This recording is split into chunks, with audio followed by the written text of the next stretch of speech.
Ranjan colony के सबसे रंगीन लोगों में से था। भले ही वो शादीशुदा है, पर दिन भर आवारागर्दी करता है। एक दिन रंजन एक मैगजीन में मॉडल्स की तस्वीरें देख रहा था। हाय, अगर तुम मिल जाओ अपनी वाली को छोड़ देंगे हम, कसम से। तभी घर की घंटी बजती है। कौन है? इतनी सुंदर लड़की देख रहा हूँ और घंटी बजाने से इनको फुर्सत नहीं है। लेकिन जब रंजन ने दरवाजा खोला तो जैसे जादू हो गया। उसके सामने वही मैगजीन वाली मॉडल खड़ी थी।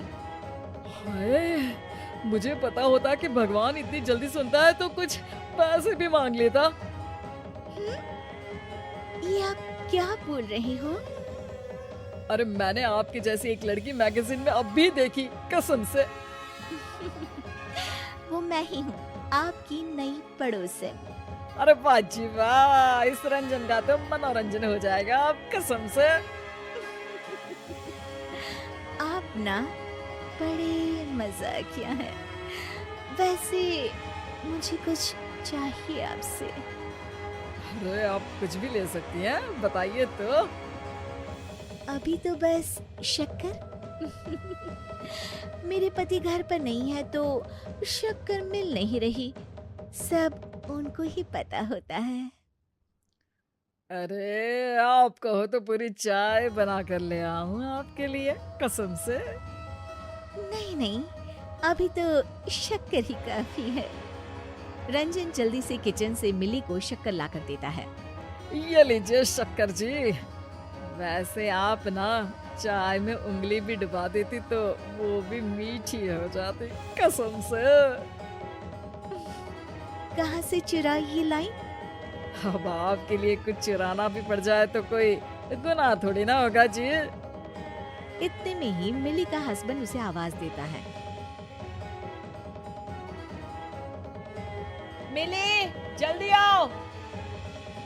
चलो जी, चलती हूँ मैं। मेरे हस्बैंड आ गए। अजी फिर से आइएगा जरूर। घर में अदरक, चाय पत्ती और तुलसी भी है जी, कसम से। मिली वहाँ से चली जाती है। धत्तेरी की, इस गोल का तो एक गोलकीपर भी है। पर खैर, बिना गोलकीपर के फुटबॉल खेलने में मजा क्या, कसम से। रंजन फट से अपनी पत्नी रूपाली के पास जाता है। अरे रूपाली, तुम्हें पता है हमारे नए पड़ोसी आए हैं? वो शर्मा जी वाला जो घर था ना, वहाँ। हाँ हाँ, हम जानते हैं। हम तो सुबह ही मिलाए मिली भाभी और राधे भैया से। बहुत ही अच्छे लोग हैं। अरे तो मुझे क्यों नहीं बताया? बताया तो था। आप बोले आपसे लोग मिलने आते हैं, आप लोगों से नहीं। अरे रे, अरे तो चलो ना, कम से कम मिठाई देने ही चल लेते हैं। हमारे नए पड़ोसी हैं।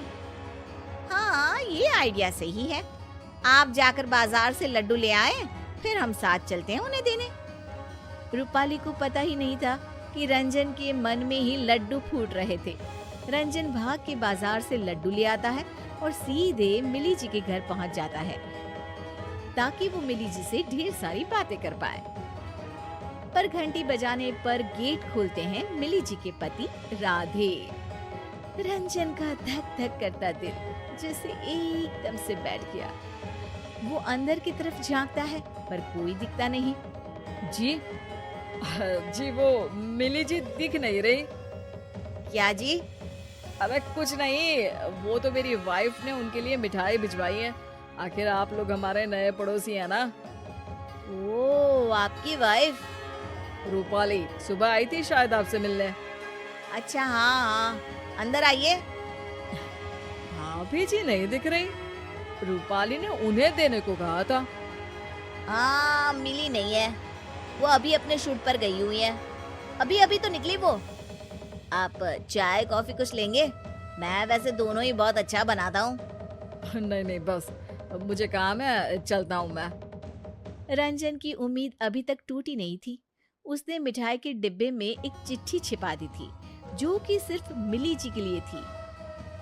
पर इधर जब राधे डिब्बा खोलता है मिठाई खाने के लिए, तो उन्हें लगता है कि रूपाली जी ने उनके लिए ही चिट्ठी लिखी है।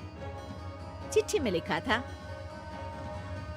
आप हमें बहुत पसंद आए। हमारी बचपन से ही इच्छा थी आप जैसे किसी व्यक्ति से मिलने की। आज वो इच्छा पूरी हो गई। ये चिट्ठी हम आपके लिए छोड़ रहे हैं ताकि हम बता पाए कि आज आपको देखकर हम मंत्रमुग्ध हो गए।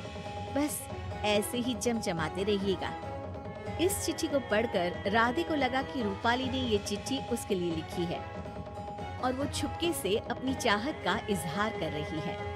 राधे बहुत गहरी सोच में पड़ गया। ये बात तो सही है, मिली से मैं प्यार तो बहुत करता हूँ, पर घर का सारा काम मुझे ही करना पड़ता है। मिली को तो कभी मेरी मदद करने का मौका भी नहीं मिलता। कभी कभार तो ऐसा लगता है कि मैं घर का नौकर हूँ बस। मुझे कॉफी ऐसी चाहिए, जूस वैसा चाहिए। मिली के नखरों की वजह से हम किसी को हाथ बटाने के लिए भी नहीं बुला सकते। रूपाली जी कितनी स्वीट है, कैसे मुस्कुराती है, आहे कैसे शर्माती है और कितनी सुशील भी है।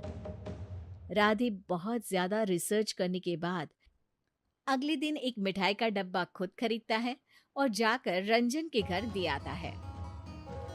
वैसे कोई भी और कुछ देकर जाता तो मिठाई का डब्बा सबसे पहले रूपाली ने ही खोला होता, लेकिन रंजन अपनी एक्साइटमेंट में इस बार डब्बा मिलते ही खोल लेता है और अंदर जब उसे एक चिट्ठी दिखती है वो चिट्ठी पढ़ने लगता है। ये दोनों एक दूसरे को चिट्ठी लिखते रहते हैं और सोचते हैं कि एक दूसरे की पत्नियों से इनकी बातें चल रही हैं। इसी बीच ये फैसला लिया जाता है कि अगले संडे दोनों एक दूसरे से मिलेंगे। रंजन राधे को कुछ लाल पहनने को बोलता है और राधे रंजन को कुछ काला। सुनो, मेरी एक मीटिंग है, आता हूँ मैं। हे, थोड़ा किचन के काम से बाहर जा रहा हूँ, सी यू शाम को।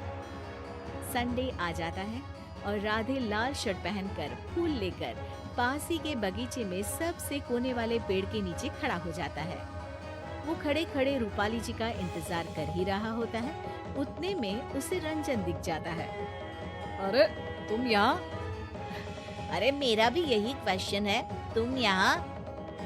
दोनों समझ जाते हैं कि उन दोनों की चिट्ठियाँ गलत जगह जा रही थी। अरे मैं तो बस यही हवा खाने आया था। तो मैं भी, ताकि फूल लेकर आए। ये तो मिली के लिए है, फूल खरीद के ले जा रहा था, सोचा थोड़ी हवा खा लूं। अब एकदम फ्रेश लग रहा है। चलो तो फिर निकलता हूँ मैं। हाँ चलिए, जल्दी मिलते हैं। हालांकि दोनों मुस्कुराते हुए निकले, पर दोनों को अब एक दूसरे की इरादों का पता चल चुका था। लेकिन पत्नियों को पता ही नहीं है